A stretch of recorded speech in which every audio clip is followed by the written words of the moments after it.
ಸ್ನೇಹಿತರೆ, ಎಲ್ಲರಿಗೂ ನಮಸ್ಕಾರ. ಇನಿ ಧ್ವನಿ ಕನ್ನಡ ಯೂಟ್ಯೂಬ್ ಚಾನಲ್ಗೆ ತಮ್ಮೆಲ್ಲರಿಗೂ ಸ್ವಾಗತ, ಸುಸ್ವಾಗತ.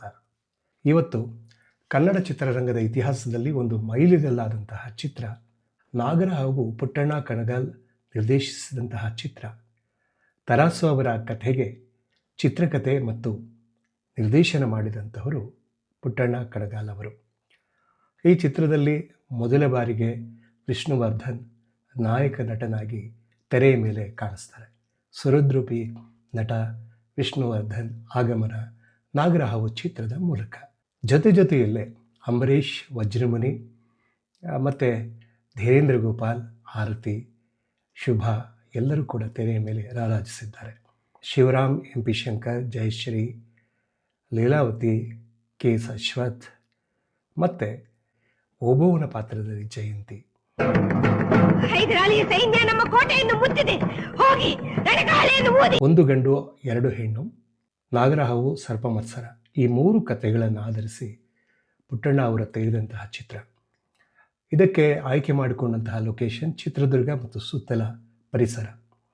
ಚಿತ್ರದುರ್ಗವನ್ನು ತುಂಬ ಚೆನ್ನಾಗಿ ಚಿತ್ರದ ಎಲ್ಲ ಸೀನ್ಗಳಲ್ಲೂ ಚಿತ್ರದುರ್ಗವನ್ನು ತೋರಿಸಿದ್ದಾರೆ. ಅಲ್ಲಿಯ ತನಕ ಚಿತ್ರದುರ್ಗವನ್ನು ಅಷ್ಟು ವೈಭವೀಕರಿಸಿ ತೋರಿಸಿದಂತಹ ಚಿತ್ರ ಯಾವುದೂ ಇರಲಿಲ್ಲ ಅಂತ ಅನಿಸುತ್ತೆ. ಚಿತ್ರದುರ್ಗದ ಕಲ್ಲಿನ ಕೋಟೆ ಎಂಬಂತಹ ಒಂದು ಹಾಡು ಸಹ ಈ ಚಿತ್ರದಲ್ಲಿ ಇದೆ. ವಿಷ್ಣುವರ್ಧನ್ ಅವರಿಗಾಗಿ PBS ಅವರು ಹಾಡಿದ್ದಾರೆ. ಈ ಚಿತ್ರದ ನಾಯಕಿ ಆರತಿ ಓರ್ವರನ್ನು ವರಿಸಿ ಬೇರೆಯವರ ಮನೆಯನ್ನು ಸೇರ್ತಾರೆ, ಬೇರೆ ಊರನ್ನು ಸೇರ್ತಾರೆ. ಆ ಕ್ಷಣದಲ್ಲಿ ಮತ್ತೊಂದು ಪ್ರೀತಿ ರಾಮಾಚಾರಿಗೆ ಅರಳುತ್ತೆ. ಅದು ಶುಭಾ ಅವರ ಜೊತೆಯಲ್ಲಿ, ಅಂದರೆ ಮಾರ್ಗರೇಟ್ ಪಾತ್ರಧಾರಿಯ ಜೊತೆಯಲ್ಲಿ. ಹೀಗೆ ಇವರಿರುವರ ಪ್ರೇಮ ಸಂಭ್ರಮಿಸುವಂತಹ ಸಂದರ್ಭದಲ್ಲೇ ಆರತಿಯನ್ನು ನೋಡುವಂತಹ ಸಂದರ್ಭ ಬರುತ್ತೆ. ಆದರೆ ಆಕೆ ಇದ್ದ ಪರಿಸ್ಥಿತಿಯನ್ನು ಕಂಡು ನಾಯಕನಾದ ರಾಮಾಚಾರಿಗೆ ತುಂಬ ವ್ಯಥೆಯಾಗುತ್ತೆ. ಅದರ ಜೊತೆಯಲ್ಲೇ ಬಹಳ ಮುಖ್ಯವಾದ ಪಾತ್ರ ಇಲ್ಲಿ ಚಾಮಯ್ಯ ಮಿಶ್ರ ಪಾತ್ರ. ಚಿಕ್ಕ ಹುಡುಗನಿಂದ ತಮ್ಮ ಸ್ವಂತ ಮಗನ ಹಾಗೆ ಸಾಕಿದಂತಹ ಚಾಮಯ್ಯ ಮಿಶ್ರ ಮಾತನ್ನು ಯಾವತ್ತೂ ಮೀರಲ್ಲ ಎಂಬಂತಹ ವಿಚಾರವನ್ನು ಆ ಚಿತ್ರದಲ್ಲಿ ಸ್ಪಷ್ಟವಾಗಿ ತೋರಿಸಲಾಗಿದೆ. ಪ್ರತಿ ಬಾರಿಯೂ ಚಾಮಯ್ಯ ಮಾಸ್ಟ್ರು ನಾಯಕನನ್ನು ತನ್ನ ಮಾತನ್ನು ಕೇಳುವ ಹಾಗೆ ಮಾಡಿಕೊಳ್ತಾರೆ. ಅಂತಿಮವಾಗಿ ಏನು ಅಂತ ಹೇಳಿದ್ರೆ, ಆ ಚಿತ್ರ ಎಂಡ್ ಆಗೋದು ಇದೆಯಲ್ಲ, ಅದು ಆ ಕ್ಲೈಮ್ಯಾಕ್ಸ್, ನಾಯಕ ಮತ್ತು ನಾಯಕಿ ಇಬ್ಬರೂ ಸಹ ತಮ್ಮ ಪ್ರಾಣಾರ್ಪಣೆಯನ್ನು ಮಾಡ್ತಾರೆ ಪ್ರೀತಿಗೋಸ್ಕರ. ಅಲಮೇಲು ಪರರ ಪಾಲಾಗ್ತಾಳೆ, ಬೇರೆ ಊರಿಗೆ ಹೊರಟೋಗಿರ್ತಾಳೆ. ರಾಮಾಚಾರಿ ಮತ್ತು ಮಾರ್ಗರೇಟ್ ಜೀವನ ಹೀಗೆ ಎಂಡ್ ಆಗುತ್ತೆ. ಈ ಚಿತ್ರದಲ್ಲಿ ಅಂಬರೀಷ್ ಅವರು ಮೊದಲ ಬಾರಿಗೆ ತೆರೆಯ ಮೇಲೆ ಕಾಣಿಸ್ತಾರೆ ಜಲೀಲನ ಪಾತ್ರದಲ್ಲಿ. ಶಿವರಾಮ್ ಅವರು ವರ್ಧನ ಪಾತ್ರದಲ್ಲಿ ಕಾಣಿಸ್ತಾರೆ. ಆಮೇಲೆ ಲೋಕನಾಥ್ ಪ್ರಿನ್ಸಿಪಾಲ್ ಪಾತ್ರದಲ್ಲಿ ಕಾಣಿಸ್ತಾರೆ. ಆಮೇಲೆ ಜಯಶ್ರೀ ಅಥವಾ ಲಕ್ಷ್ಮೀದೇವಿ, MN ಲಕ್ಷ್ಮೀದೇವಿ, ಮಾರ್ಗರೇಟ್ ಅವರ ತಾಯಿ ಶಕ್ತಿ ಪ್ರಸಾದ್ ಅವರು ಸಹ, ರಂಗ, ವಜ್ರಮುನಿ, MP ಶಂಕರ್ ಪೈಲ್ವಾನ್ ಪಾತ್ರದಲ್ಲಿ ಬಹಳ ಚೆನ್ನಾಗಿ ಅಭಿನಯಿಸಿದ್ದಾರೆ.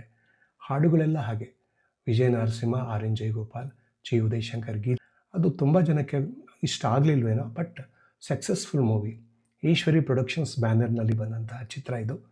ಬಹಳ ಸಕ್ಸಸ್ಫುಲ್ ಮೂವಿ. ಏನೋ ಅದೊಂಥರ ಕಾದಂಬರಿ ರೀತಿಯಲ್ಲೇ ಸಾಗ್ತಾ ಹೋಗುತ್ತೆ. ಕೆಲವೊಂದು ಫೈಟ್ಸ್ ಇದೆ, ಜಲೀಲ್ ಮತ್ತು ವಿಷ್ಣುವರ್ಧನ್ ಅವರಿಗೆ ನಡೆದಂತಹ ಒಂದು ಫೈಟ್ಸು. ಆಮೇಲೆ ಆರತಿ ಮತ್ತು ವಿಷ್ಣು ಅವರ ಪ್ರೇಮ. ಚೆಂದುಟಿ ಮೇಲಿನ ಹೂನಗೆ ಮರೆಯಲಾರೆ, ಇವೆಲ್ಲವೂ ಕೂಡ ಬಹಳ ಚೆನ್ನಾಗಿ ಚಿತ್ರೀಕರಿಸಲಾಗಿದೆ. ಕಥೆಯನ್ನು ಬರೆದಂತಹ ತರಾಸು ಅವರಿಗೆ ಇದು ಯಾಕೋ ಇಷ್ಟ ಆಗಲಿಲ್ಲ ಅಂತ ಒಂದು ಕಾಮೆಂಟ್ನಲ್ಲಿ ಬಂದಿತ್ತು. ನಾಗರಹಾವನ್ನು ಕೆರೆ ಹಾವಾಗಿ ಮಾಡಿದ್ದಾರೆ ಎಂಬಂತಹ ಕಾಮೆಂಟ್ ಇತ್ತು. ಯಾವುದು ತರಾಸು ಸುಬ್ಬರಾಯರ್ದು. ಆದರೆ ಏನೇ ಆಗಿದ್ದರೂ ಕೂಡ ವಿಷ್ಣುವರ್ಧನ್ ಸುಹೃದ್ರೂಪಿ ಕಲಾವಿದ ಈ ಚಿತ್ರಕ್ಕೆ ಎಂಟ್ರಿ ಆಗಿದ್ದು ಕನ್ನಡ ಚಿತ್ರರಂಗದಲ್ಲಿ ಹೊಸ ಅಧ್ಯಾಯ ಅಂತ ಹೇಳ್ಬೋದು. ಸಂಪತ್ ಕುಮಾರ್ ಆಗಿದ್ದಂತಹ ವಿಷ್ಣುವರ್ಧನ್ ಅವರನ್ನು ವಿಷ್ಣುವರ್ಧನ್ ಆಗಿ ತೆರೆಯ ಮೇಲೆ ತಂದದ್ದು ಪುಟ್ಟಣ್ಣ ಕಣಗಾಲ್.